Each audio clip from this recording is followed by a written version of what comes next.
محمد وأزواجه وذريته كما صليت على آل إبراهيم وبارك على محمد وأزواجه وذريته كما باركت على آل إبراهيم إنك حميد مجيد رب اشرح لي صدري ويسر لي أمري واحلل عقدة من لساني يفقهوا قولي۔ اللہ سبحانہ و تعالی نے قرآن پاک میں اللہ پہ ایمان لانے والوں کو سب سے زیادہ شرک سے ڈرایا ہے۔ 5ویں پارے میں اللہ پاک نے 2 بار بولا ہے، ان اللہ لا یغفر ان یشرک بہ ویغفر ما دون ذلک لمن یشاء، کہ اللہ پاک جو چاہے گا معاف کر دے گا، لیکن اللہ پاک شرک کو معاف نہیں کرے گا۔ اور سورہ حج میں اللہ فرماتا ہے وَمَن يُشْرِكْ بِاللَّهِ فَكَأَنَّمَا خَرَّ مِنَ السَّمَاءِ، جس معاشرے میں، جس ملک میں، جس صوبے میں، جس گھر میں شرک آ جاتا ہے، ان کی تباہی ایسے یقینی ہے جیسے ان کو زمین سے اٹھا لیا جائے اور آسمان کے قریب لے جا کے ان کو زمین پہ پھینک دیا جائے۔ جیسے ان کی تباہی یقینی ہے، ویسے ہی وہ معاشرہ تباہ ہو جاتا ہے جہاں شرک آ جاتا ہے۔ لوط علیہ السلام کی پوری بستی کو ایک فرشتے نے اٹھایا، آسمان سے لے جا کے پٹک کے زمین پہ پھینکا، وہ اتنی زور سے لگے کہ نیچے سے پانی نکل آیا۔ اللہ پاک فرماتا ہے وَمَن يُشْرِكْ بِاللَّهِ فَكَأَنَّمَا خَرَّ مِنَ السَّمَاءِ، جو شرک کرتا ہے وہ ایسے ہی ہے جیسے اس کو آسمان سے زمین پہ پھینک دیا گیا۔ لیکن اصل مسئلہ یہ ہے حضرت جی، آج کل کلمہ پڑھنے والے، اسلام کا دعویٰ کرنے والے توحید پرست بھی کہتے ہیں لو جی قاری صاحب یہ تم نے موضوع کون سا چھیڑ دیا ہے، یہ موضوع ہے ہندوؤں کے لیے، یہ موضوع ہے کافروں کے لیے، یہ عنوان ہے جو مسلمان نہیں ہیں۔ نہیں حضرت جی، آپ نے پھر قرآن پاک نہیں پڑھا۔ یہ عنوان ایسا ہے، یہ موضوع ایسا ہے، یہ نصیحت ایسی ہے جو اللہ پاک نے ایک ایک پیغمبر کو کی ہے، ایک ایک اپنے رسول کو کی ہے۔ اگر حضرت جی رسولوں کو یہ واز ہو سکتا ہے تو میں اور آپ کو رسولوں سے اعلیٰ تو نہیں ہے۔ 24واں پارہ ہے، اللہ رب العزت فرماتا ہے وَلَقَدْ أُوحِيَ إِلَيْكَ وَإِلَى الَّذِينَ مِن قَبْلِكَ، اور میرے حبیب آپ سے پہلے بھی ہم ہر پیغمبر کی طرف یہ وحی کر چکے ہیں، اور آج آپ کی طرف بھی وحی کر رہے ہیں۔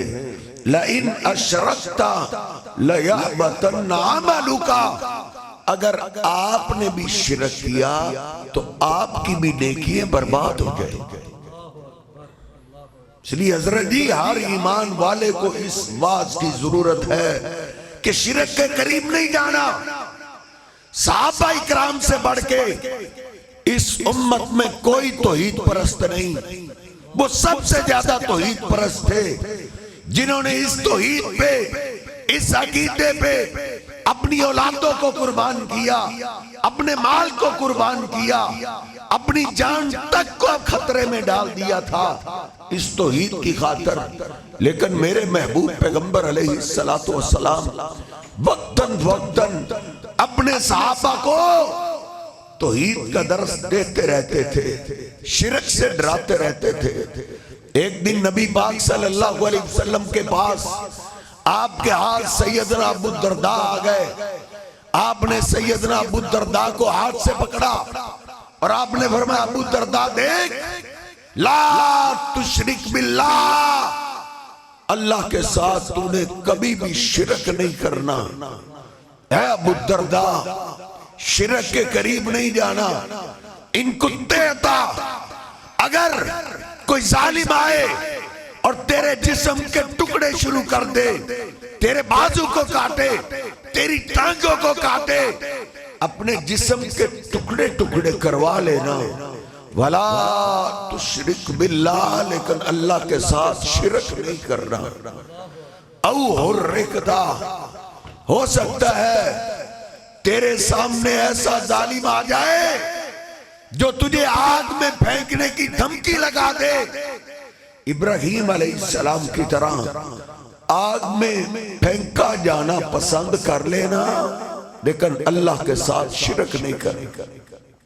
اس لیے حضرت جی اس بات سے ڈرنا نہیں، اس موضوع سے بھاگنا نہیں.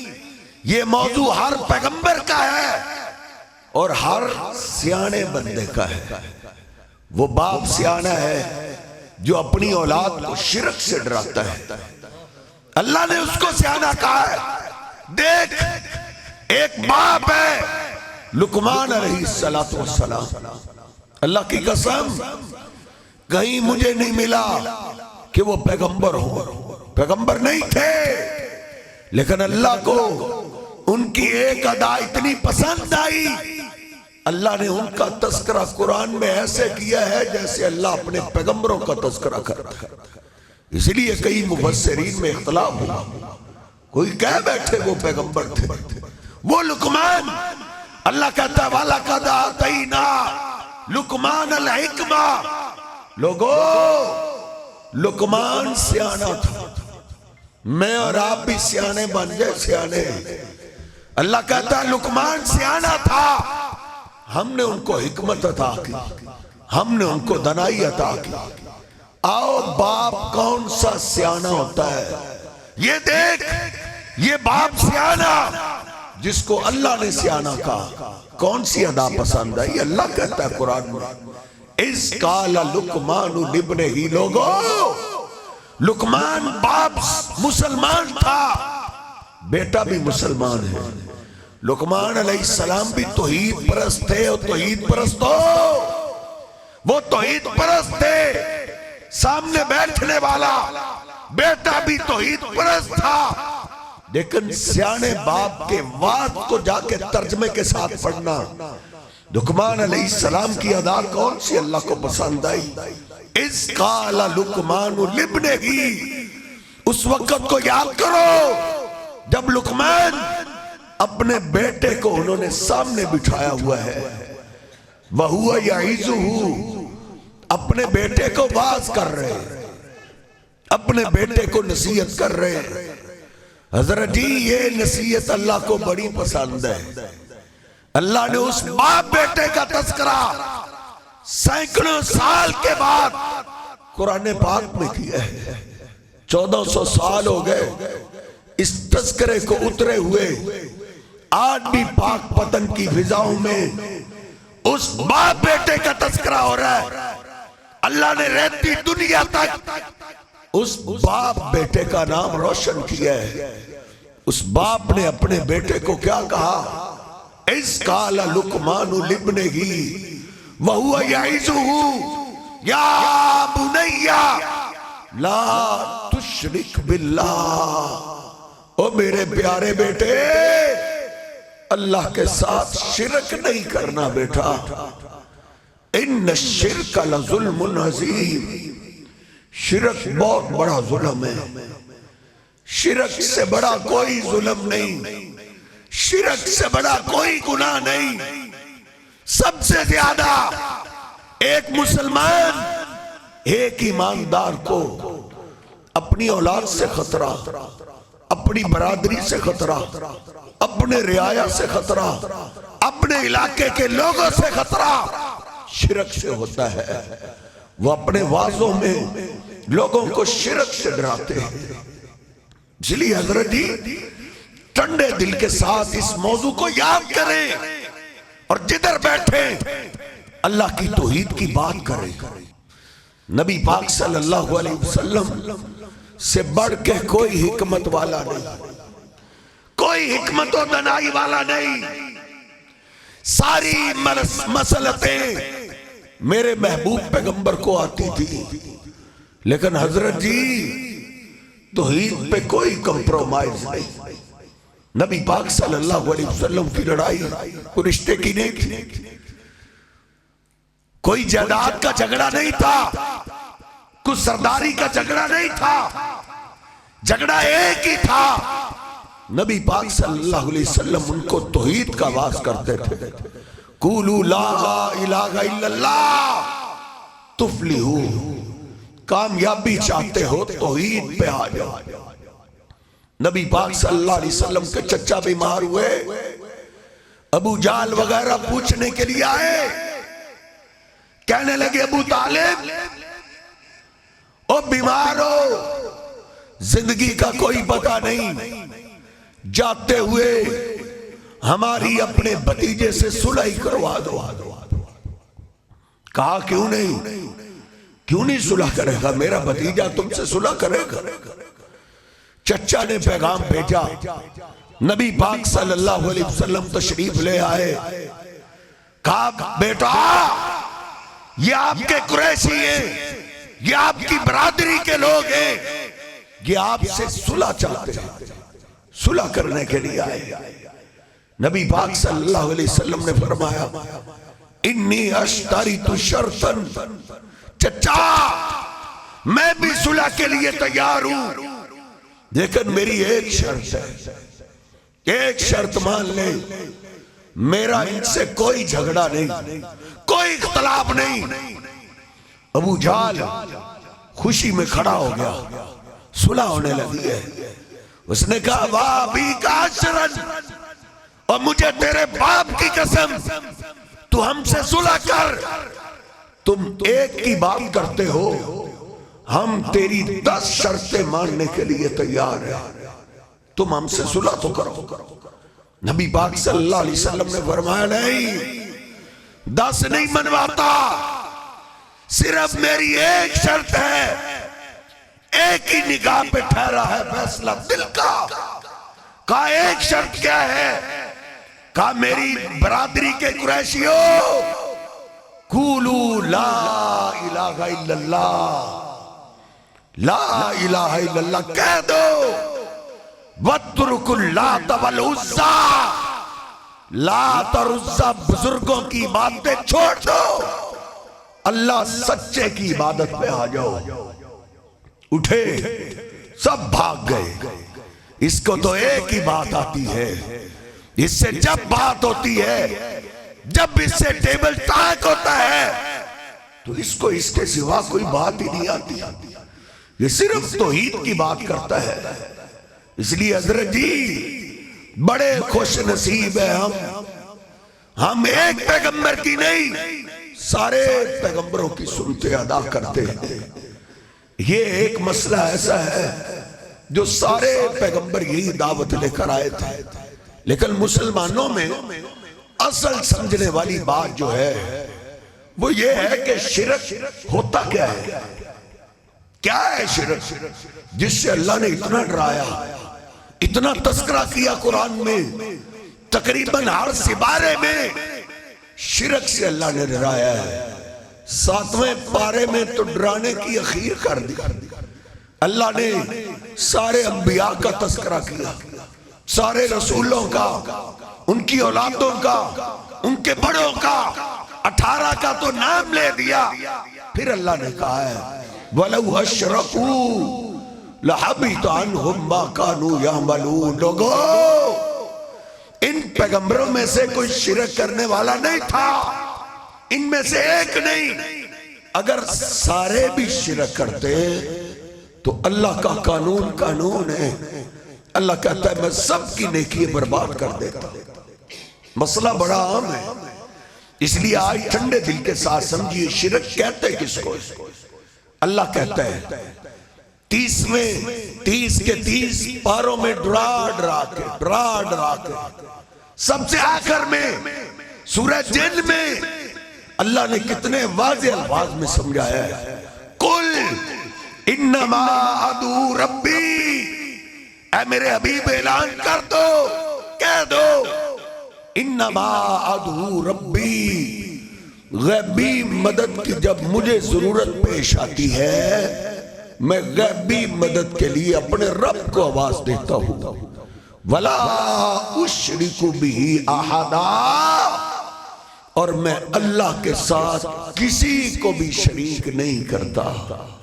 ایسے نہیں ہوتا کہ مجھے غیبی مدد کی ضرورت پیش آئے اور میں گزرے ہوئے کسی پیغمبر کو آواز دوں یا کسی ولی کو آواز دوں یا فرشتوں کا سردار جبریل امین جو میرے پاس صبح و شام وہی لے کر آتا ہے، ایسے نہیں ہو سکتا کہ میں غیبی مدد کے لیے جبریل امین کو آواز دوں۔ نہیں، بول دو لا اشرک بہ احدا، میں غیبی مدد کے لیے رب کو آواز دیتا ہوں، کسی اور کو آواز نہیں دیتا۔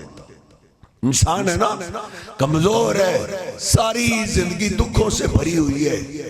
ہمارے دکھوں پریشانیوں میں کبھی بہن بھائی کام آ جاتے ہیں، کبھی ماں باپ کام آ جاتے ہیں، کبھی اولاد کام آ جاتی ہے، کبھی دوست احباب رشتہ دار محلے دار کام آ جاتے ہیں، لیکن حضرت جی بسا اوقات کوئی ایسی مصیبت اور آفت آتی ہے جن کا ٹالنا انسانوں کے بس کی بات نہیں ہوتی، پھر انسان کو غیبی مدد کی ضرورت پیش آتی ہے۔ میرا اللہ کہتا ہے بول کہ میں غیبی مدد کے لیے اپنے رب کو آواز دیتا ہوں۔ میرے حبیب علیہ السلام کو حضرت جی جب غیبی مدد کی ضرورت پیش آتی آپ رب کو آواز دیتے تھے۔ دوپہر شدت کی گرمی ہے، نبی پاک صلی اللہ علیہ وسلم نے تلوار کو لٹکایا ہوا ہے، درخت کے ساتھ آپ اکیلے، دشمن پاس سے گزرا، اس نے موقع کو غنیمت جانا، اس نے آپ کی تلوار کو اتار لیا، تلوار کی نوک سے آپ کو بدار کرتا ہے، کہتا ہے میں یمنعک منی، بلا اس تلوار کے وار سے آپ کو کون بچائے گا؟ دشمن کے ہاتھ میں تلوار ہے، میرے حبیب کے ہاتھ خالی ہیں۔ صاحب میرے حبیب کو غیبی مدد کی ضرورت پیش آئی، آپ نے کس کو آواز دی؟ نہ کسی ولی کو، نہ کسی بزرگ کو۔ حضرت جی تو جا سکول کی اردو کی کتابیں اٹھا کے دیکھ، ادھر بھی لکھا ہوا ہے میرے حبیب علیہ السلام نے غیبی مدد کے لیے نہ کسی نبی کو آواز دی، نہ علی کو آواز دی، نہ ولی کو آواز دی، نہ کسی گزرے ہوئے ابراہیم جیسے خلیل کو آواز دی، نہ کسی فرشتے کو آواز دی۔ آواز دی تو اللہ کو آواز دی۔ اللہ، میرا اللہ بچانے پہ قادر ہے۔ اللہ کا نام لیا، دشمن کے جسم پہ کب کبھی تاری ہو گئی، تلوار زمین پہ جا گری، میرے حبیب علیہ السلام نے تلوار کو اٹھا لیا، کہا بتاؤ اس تلوار کے وار سے تجھے کون بچائے گا؟ کانپنے لگا، کہنے لگا آپ کریم باپ کے کریم بیٹے ہیں، آپ سے کرم کی اپیل ہے، قربان جائیں اللہ نے سچ کہا ہے، وَمَا أَرْسَلْنَاكَ إِلَّا رَحْمَةً لِلْعَالَمِينَ۔ لوگوں میرا حبیب صرف اپنوں کے لیے رحمت بن کے نہیں آئے بلکہ سارے جہانوں کے لیے رحمت بن کے آئے ہیں۔ جس نے میرے حبیب پہ قاتلانہ حملہ کیا میرے حبیب نے اس کو بھی معاف کر دیا۔ حضرت جی نوری علم مجھے اور آپ کو یہی سکھاتا ہے، کتنی بھی بڑی آفت ہو، کتنی بھی بڑی مصیبت کیوں نہ آ جائے، لیکن غیبی مدد کے لیے رب کو آواز دینی ہے۔ یعقوب علیہ السلام سے بڑھ کے کس پہ مصیبت آئی، کتنی بڑی آفت آ گئی کہ بیٹوں نے آ کے کہا بابا آپ کے یوسف کو بھیڑیا کھا گیا ہے، اور یہ دکھ ایک باپ جانتا ہے۔ اللہ سب کے بیٹوں کی حفاظت فرمائے۔ کہتے ہیں نا ہاتھ سے جس کو دفن کر دے، قاری صاحب اس پہ تو صبر آ ہی جاتا ہے، لیکن اللہ نہ کرے کسی کا دل کا ٹکڑا گم ہو جائے، یہ دکھ تو ماں باپ کو قبر میں اتار دیتا ہے۔ ماں باپ کو بوڑھا کر دیتا ہے۔ حضرت جی اتنا بڑا دکھ آ گیا، دیکھ ان کو غیبی مدد کی ضرورت پیش آئی، انہوں نے غیبی مدد کے لیے کس کو آواز دی؟ اس میں کون سے الجھن والی بات ہے، کون سی مشکل بات ہے جو تیری سمجھ میں نہیں آ رہی؟ لیکن دیکھ ان کے گھر کے بزرگ تھے حضرت جی، ان کا باپ اللہ کا پیغمبر تھا، اسحاق علیہ السلام اللہ کے پیغمبر تھے، قبر پاس ہے، جا ترجمے والا قرآن جا کے اپنے مولوی صاحب سے پوچھ جا کے، یعقوب علیہ السلام نے اپنے باپ کو آواز دی ہے کہ یا بابا اسحاق مدد، اور بابا اسحاق دیکھ تیرے بیٹے پہ اتنا بڑا مشکل وقت آ گیا ہے، اتنی بڑی مصیبت آ گئی، میری مدد کے لیے پہنچ۔ نہیں حضرت جی، اور ان کے دادا جان ابراہیم علیہ السلام کی بھی قبر پاس تھی صاحب۔ کون ابراہیم؟ جن کو اللہ کہتا ہے ابراہیم الذی وفا، لوگو ابراہیم میرا وفادار تھا، اتخذ اللہ ابراہیم خلیلا، ابراہیم نے ایسی وفائیں کی جنہوں نے باپ سے ٹکر لی اللہ کے لیے، جنہوں نے بادشاہ سے ٹکر لی اللہ کے لیے، ساری بادشاہی سے ٹکر لی اللہ کے لیے، اللہ کے لیے، جن کو آگ میں پھینک دیا گیا اللہ نے ان کے لیے آگ گلزار بنا دی تھی، وہ ابراہیم۔ اللہ کہتا ہے ابراہیم کو اللہ نے گہرا دوست بنا دیا تھا، ان کی قبر پاس ہے۔ ترجمے والا قرآن پڑھو، یعقوب علیہ السلام نے ایک بار بھی بولا ہے یا ابراہیم مدد، اور دادا ابراہیم تیرے پوتے پہ اتنا مشکل وقت آیا ہے، میری مدد کے لیے پہنچ۔ نہیں حضرت جی، وہ جانتے تھے مٹی کے نیچے جن کو دفن کر دیا جائے، وہ جتنی مرضی شان والے کیوں نہ ہو، جتنے مرضی مقام والے کیوں نہ ہو، جتنی بڑی عظمت والے کیوں نہ ہو، غیبی مدد کے لیے مٹی کے نیچے والوں کو نہیں، غیبی مدد کے لیے رب کو آواز دیتے ہیں، عرشوں کے رب کو آواز دیتے ہیں، زندہ اللہ شہنشاہ کو آواز دیتے ہیں۔ اللہ سبحانہ و تعالیٰ نے بھی مجھے اور آپ کو قرآن پاک میں کتنے سادہ الفاظ میں سکھایا ہے۔ 22واں پارہ سورہ فاطر آیت نمبر 22 ہے، بلکہ نامہ سپارہ سورۃ الاعراف آیت نمبر 197 اللہ کہتا ہے وَالَّذِينَ تَدْعُونَ مِن دُونِهِ لَا يَسْتَطِيعُونَ نَصْرَكُمْ، اللہ کے سوا غیبی مدد کے لیے تم جن کو آواز دیتے ہو وہ تمہاری مدد نہیں کر سکتے، وَلَا أَنفُسَهُمْ يَنصُرُونَ۔ یہ آیت تجھ پہ قرض چھوڑ کے جا رہا ہوں، ہو سکتا ہے تجھے غصہ آئے، میں کہتا ہوں تجھے غصہ آنا چاہیے، جا کے حوالہ نوٹ کر، گھر جا کے ترجمے والا قرآن کھول، اللہ نے کیسے سمجھایا ہے لا یستطیعون نصرکم، جن کو غیبی مدد کے لیے اللہ کے سوا تو آواز دے رہا ہے وہ تیری مدد نہیں کر سکتے۔ آگے کیا کہا ہے وَلَا أَنفُسَهُمْ يَنصُرُونَ، وہ تیری مدد کیسے کریں، وہ تو اپنی مدد نہیں کر سکتے۔ جب بزرگ ولی ہو ان کے جسم سے روح نکل جائے اللہ کہتا ہے وَلَا أَنفُسَهُمْ يَنصُرُونَ، اب ان سے اپنے کام نہیں ہوتے، وہ تیرے کام کیسے کرے گا؟ بزرگ فوت ہو جائے، غسل دینے کا ٹائم آ جائے، حضرت جی یہ مشکل بات اللہ سمجھا رہا ہے، کتنے آسان لفظوں میں اللہ بھی کہتا ہے، اس لیے اللہ نے دعویٰ کیا وَلَقَدْ يَسَّرْنَا الْقُرْآنَ لِلذِّكْرِ فَهَلْ مِن مُدَّكِرٍ، اور ہم نے قرآن کو آسان اتارا ہے کوئی نصیحت حاصل کرنے والا؟ اللہ کہتا ہے اور جن کو تو آوازیں دے رہا ہے ان سے اپنے کام نہیں ہوتے۔ فوت ہو گئے بزرگ، غسل دینے کا ٹائم آ گیا، اب بزرگوں کو کہہ لے، چیک کر لے، ان کو بول ہر روز غسل کرنے والے بابا جی آج آخری دفعہ خود غسل کرو. اللہ کہتا ہے وَلَا أَنفُسَهُمْ يَنْصُرُونَ. وہ غسل کیسے کرے؟ اس سے اب اپنے کام نہیں ہوتے. کپڑے پھاڑ کے تو اتار، کپڑے اتار دیے گئے. کیسی بے بسی ہے، کیسی کمزوری ہے. غسل کا آغاز حضرت جی استنجا سے ہوتا ہے. بول لے بابا جی استنجا تو اپنا خود کر لو. اللہ کہتا ہے وَلَا أَنفُسَهُمْ يَنْصُرُونَ. اس سے اپنے کام نہیں ہوتے. اب وہ تیرے کام کیسے کرے گا؟ استنجا تو کر، غسل تو دے، غسل دے دیا گیا. اب کفن پہننے کی باری آگے. بول لے، چیک کر لے. ان کو کہے حضرت جی بعد میں آپ نے ہمارے بڑے بڑے کام کرنے ہیں، کفن ہی خود پہن لو. اللہ جواب دیتا ہے وَلَا أَنفُسَهُمْ يَنْصُرُونَ. اور چیک اچھے طریقے سے کر لے.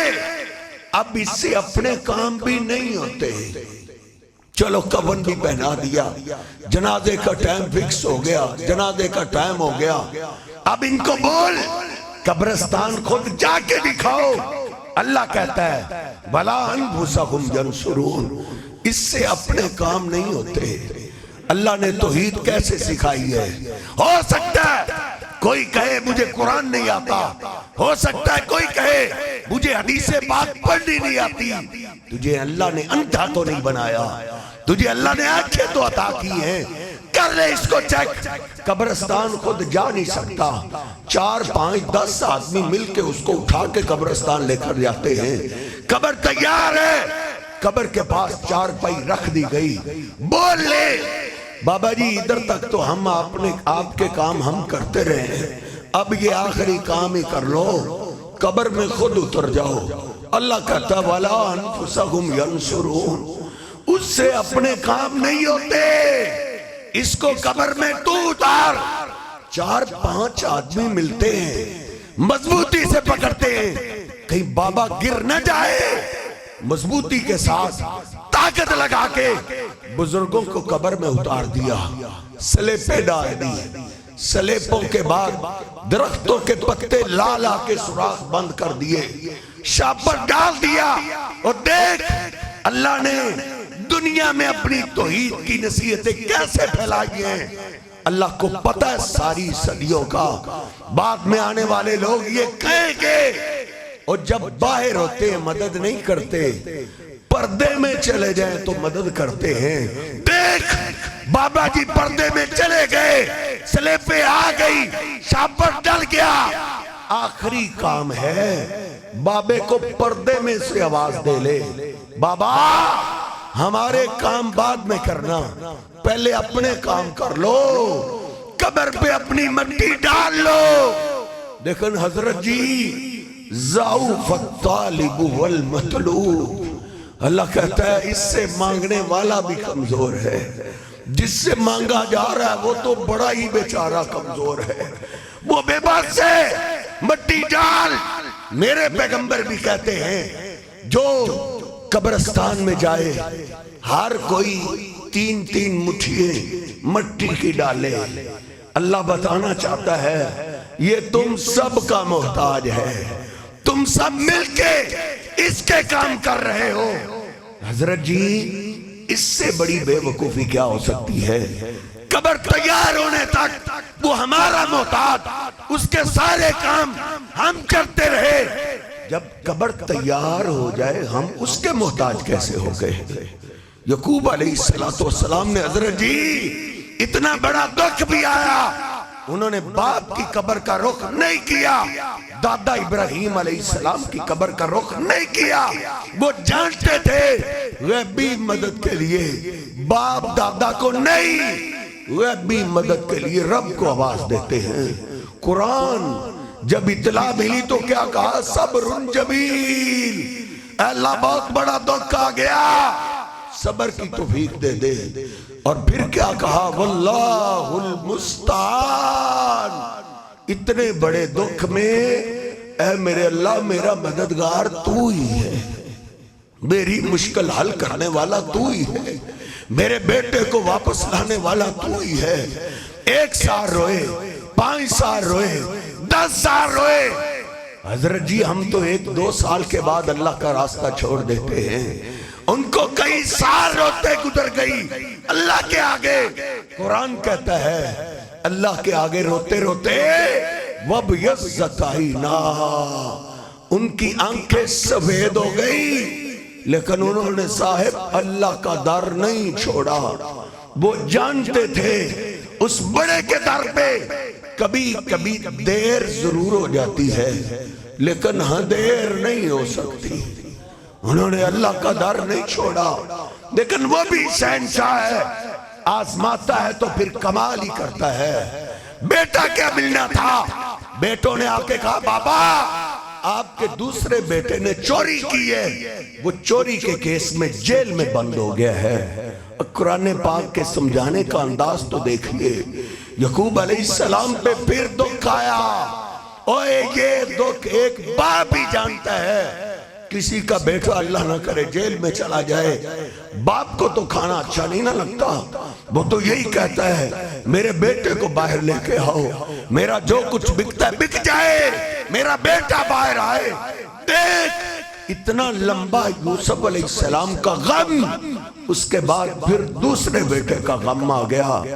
حضرت جی انہوں نے پھر بھی باپ دادا کی قبر کا رخ نہیں کیا، انہوں نے نہیں سوچا ادھر سے اللہ کو پکارتے ہوئے تو مجھے 35 سال ہو گئے، اللہ کے آگے روتے روتے مجھے اتنے سال ہوئے، میری آنکھیں سفید ہو گئی۔ ادھر سے تو پہلا بیٹا نہیں ہاتھ آیا، دوسرا کیسے؟ نہیں، وہ جانتے تھے اس بڑے کے در پہ کبھی کبھی دیر ضرور ہو جاتی ہے، لیکن ہاں دیر نہیں ہو سکتی۔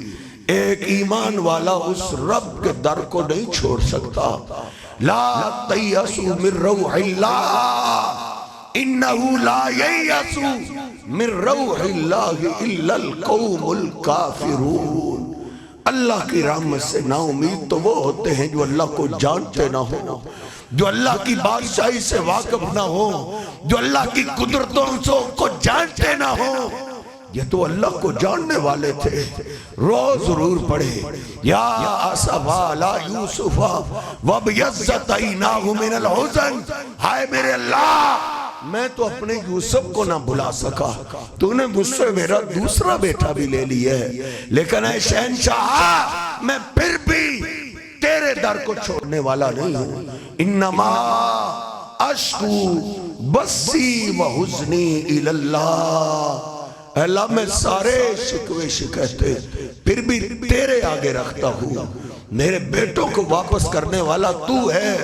اللہ کے بندو قرآن پاک کی سچی بات ہے، دیر ضرور ہوئی ہاں دیر نہیں ہوئی۔